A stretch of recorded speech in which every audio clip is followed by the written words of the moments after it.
obviamente es un tema que seguramente lo hemos escuchado, pero cantidad de veces, ¿no?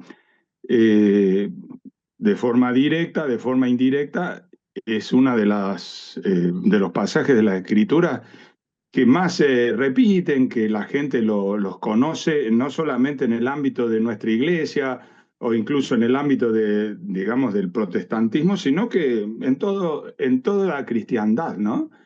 Y hasta probablemente algo parecido hay en todas las culturas. Así que Jesús en este texto dice algo que es universal tanto como deseo como también necesidad del ser humano. Pero yo quiero destacar en esta mañana el contexto, ¿no? O sea, Jesús lo dice en el contexto del Sermón del Monte. Y nosotros sabemos que fue el sermón más importante de Jesús. Podríamos decir que el Sermón del Monte es la constitución nacional del reino de los cielos. Allí se perfila el ciudadano del reino de los cielos y Jesús se presenta como el modelo de ese ciudadano, porque no solamente es el rey, sino que vino a vivir el cristianismo. Él, dentro de ese sermón, dice, yo no vine a abolir la ley, la vine a cumplir. Así que todo lo que el Antiguo Testamento hablaba sobre el reino espiritual, la teocracia que Dios quiso mantener en su pueblo, con su pueblo, pero que ustedes saben que en algún momento el pueblo pidió rey, y en fin. Pero ¿qué pasa con nosotros? Cuando Jesús viene a renovar ese enfoque, el significado de lo que es el reino de los cielos, lo empieza con las famosas bienaventuranzas, ¿no? O sea, ¿qué es lo que da felicidad al Hijo de Dios? Qué importante, ¿no? No es el tema hoy, pero digo, ahí empieza Jesús, da explicaciones o profundiza los 10 mandamientos. Él dice, no vine a abolir, vine a cumplir, y les da el sentido espiritual, como dice, cuando dice que si nosotros odiamos en el corazón, ya hemos matado. Si codiciamos una mujer, ya hemos adulterado, y por supuesto el principio ese de la intención del corazón se aplica para los 10 mandamientos.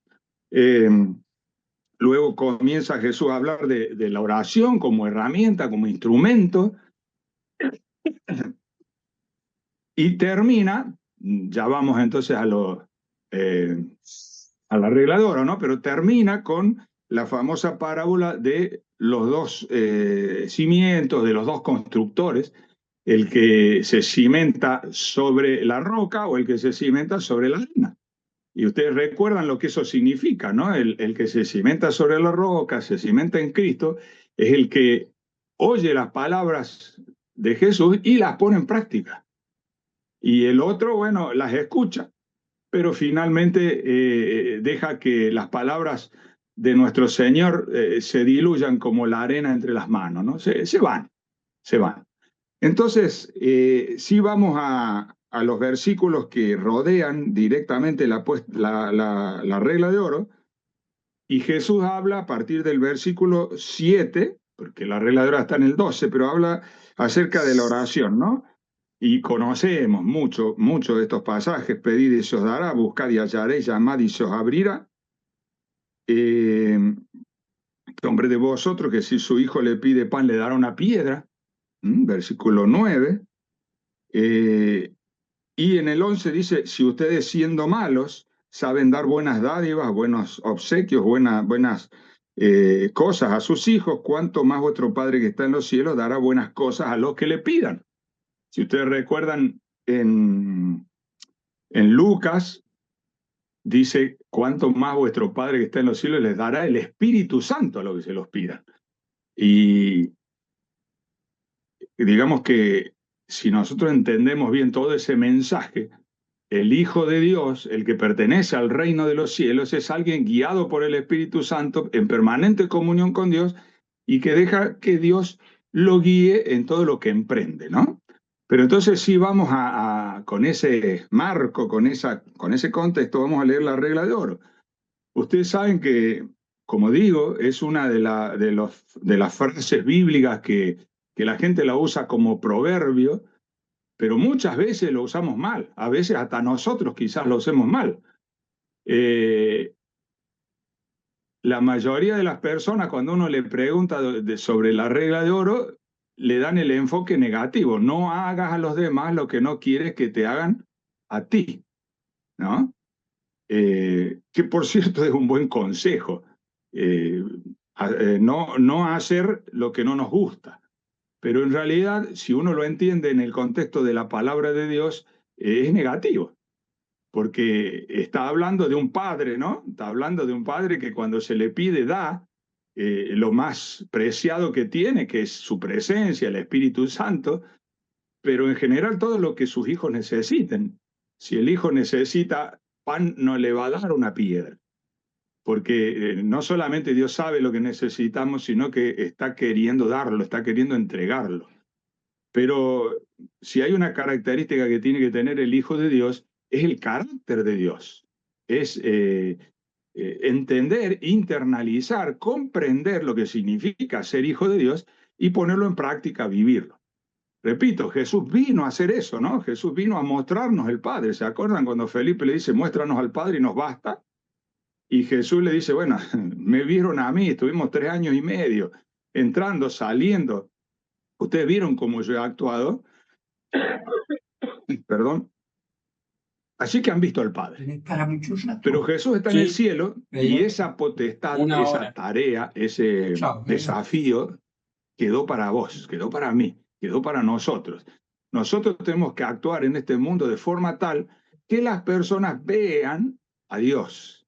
Bueno, no a Dios, vean el carácter de Dios reflejado en uno de sus hijos, en uno de los miembros del reino de los cielos. Nosotros no somos de este mundo, aunque no hemos sido quitados del mundo, estamos acá, mal que nos pese, nos gustaría, estamos todos deseando que este mundo se acabe, pero mientras tanto, hasta que Cristo venga, hasta que el reino se instaure por completo, nosotros estamos en este mundo aunque no somos del mundo.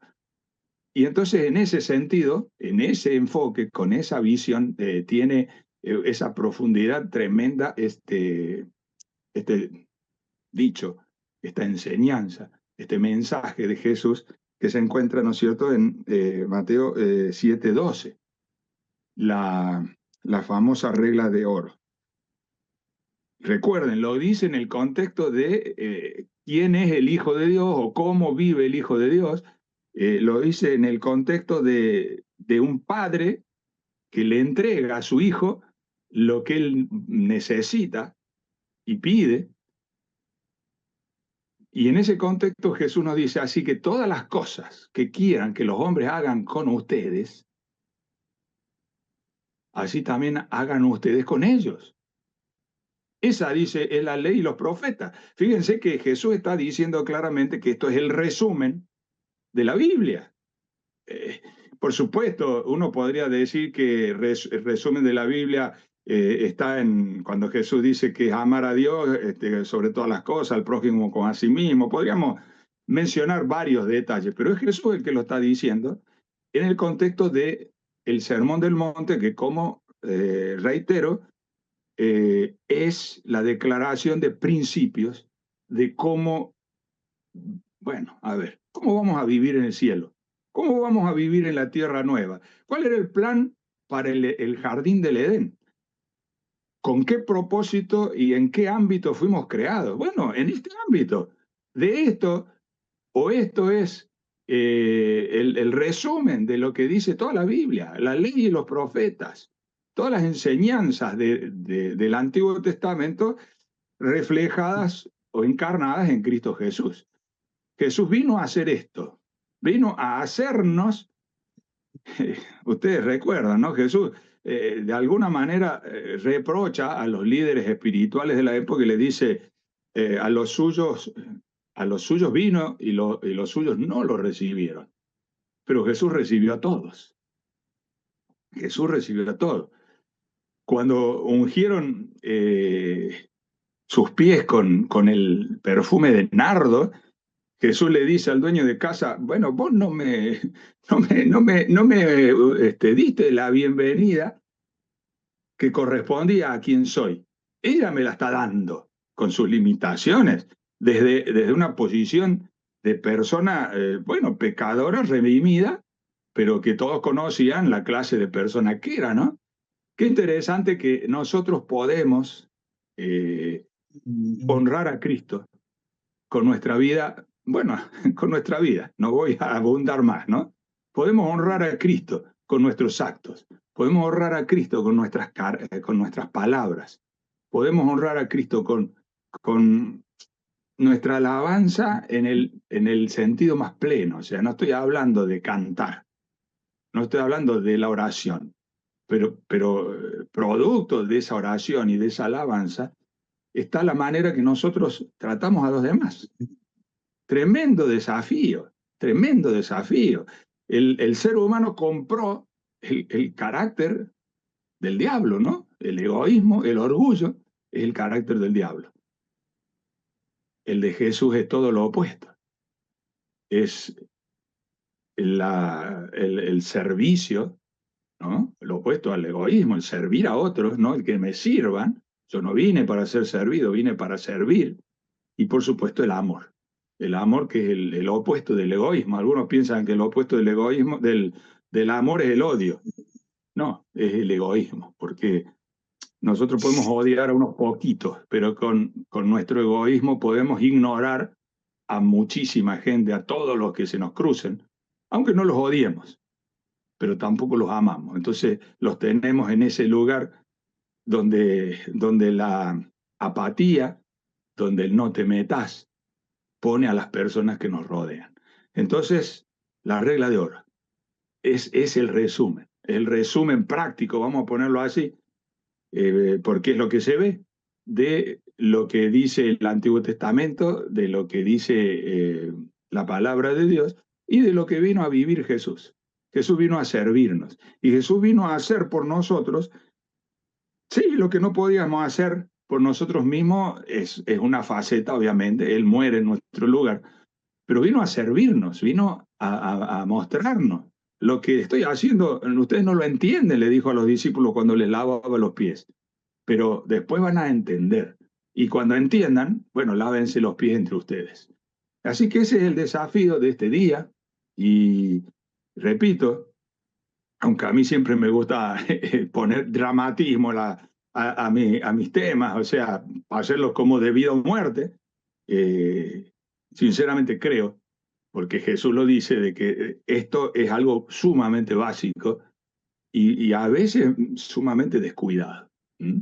Ojalá que en este día nosotros miremos al ámbito que nos rodea con este lente, ¿no? Con este enfoque, el de la regla de oro, y hacer por esas personas que nos rodean, que a lo mejor no nos caen simpáticas, que hasta nos han lastimado, o sencillamente no nos importan, vamos a ponerlo así, hacer por ellas lo que nosotros esperaríamos, necesitamos y anhelamos que hagan en nuestro beneficio.